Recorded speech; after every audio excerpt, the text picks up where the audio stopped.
안녕하세요. 불독남입니다. 우리는 지금까지 몇 명의 철학자들을 만나보았습니다.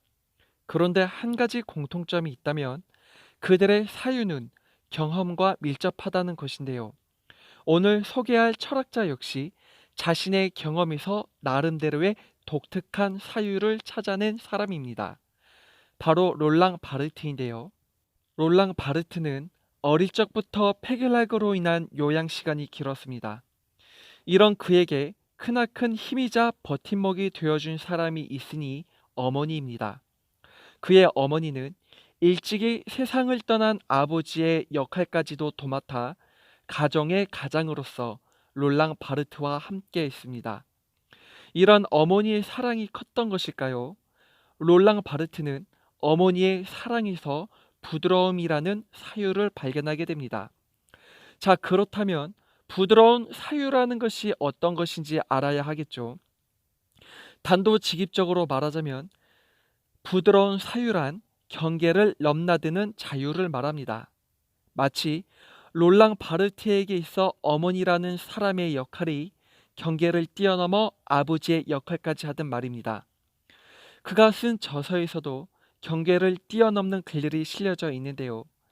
자신이 살았던 프랑스의 바욘이라는 마을에 대하여 다음과 같이 말을 합니다. 바욘이라는 마을은 파리가 잃어버린 것들을 소유하는 단자적인 동시에 열려있는 장이다라고 말이죠. 즉, 바욘이라는 마을이 독보적이면서 동시에 열려 있다는 의미입니다.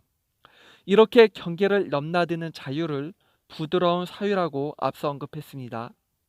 이런 그의 주체성 때문인지 롤랑 바르트는 근대적 이성주의자라고도 할 수 없으며 그렇다고 포스트 모더니즘이라고도 할 수 없는 경계를 넘나드는 인물이라 할 수 있습니다. 이렇게 경계를 넘나드는 부드러운 사유는 정체되고 고정된 것이 아니라 자유롭고 가변적인 것임을 알 수 있습니다.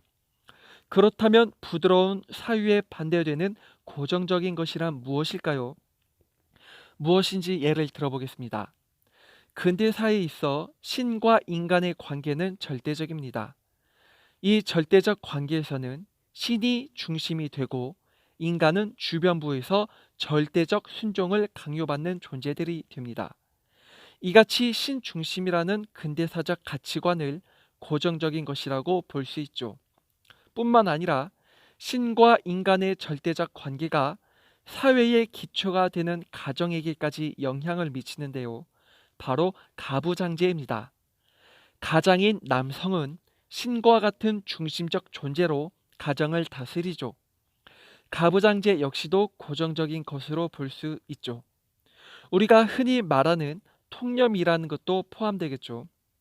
이같이 사회가 구축한 문화와 분위기로 고착된 것들을 강요하는 체제를 코드화라고 합니다.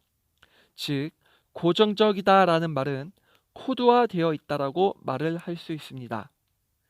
이런 점들을 두루 살펴볼 때면 롤랑 바르티의 부드러운 사유는 근대적 가치관과는 상반되는 것을 볼 수 있습니다. 왜냐하면 부드러운 사유란 경계를 넘나드는 자유이기에 고정적인 것에 얽매여서는 안 되기 때문입니다. 그래서 필연적으로 고정적인 것을 해체해야만 합니다. 그 해체 대상이란 포스트 모더니즘이 해체하려고 하는 대상과 같습니다. 그렇다면 롤랑 바르트는 어떤 행동을 취했을까요? 그는 탈코드를 외쳤습니다. 탈코드란 앞서 언급했듯이 사회적으로 문화적으로 구축된 코드화를 해체하고 이탈하는 것입니다. 예를 들자면 코드화되어 있는 기존의 가부장제를 롤랑 바르트는 고정적이라며 탈코드화 시킬 것입니다. 그리고 해체 작업을 했던 인물로는 프로이트가 있는데요. 프로이트는 중심 개념을 해체하기 위한 하나의 방법으로 가정의 중심인 남성을 제거해야 한다고 보았습니다. 이같이 롤랑 바르티의 탈코드화는 포스트 모더니즘의 성격과 많이 비슷합니다. 탈코드화에 대한 또 다른 예를 들어보죠. 롤랑 바르트는 동성애자였습니다. 다시 말해 호모섹슈얼리티였던 그는 성 정체성마저 탈코드화 시켜버렸지요. 그가 보기에는 기존 사회의 성 정체성은 이성애라는 코드에 두고 있습니다. 조금은 충격적이죠. 자, 그렇다면 롤랑 바르트는 무엇을 얻고자 이 같은 탈코드적 행동을 한 것일까요? 물론 탈코드는 부드러운 사유에서 시작되기는 하지만 얻고자 하는 목적이 있을 것입니다. 롤랑 바르트는 이에 대한 답으로 감각적 유희를 말합니다. 감각적 유희란 다음과 같죠. 여행을 떠날 때 목적 없이 떠난 경험이 있으신가요? 무목적성을 지닌 배낭 여행은 그 과정 자체가 모험의 즐거움이지요. 왜냐하면 낯선 환경과 알지 못하는 사람을 마주치는 이런 상황 속에서 새로운 의미와 기호들을 발견해내기 때문입니다. 마치 산책에서 느끼는 기분과도 같은데요.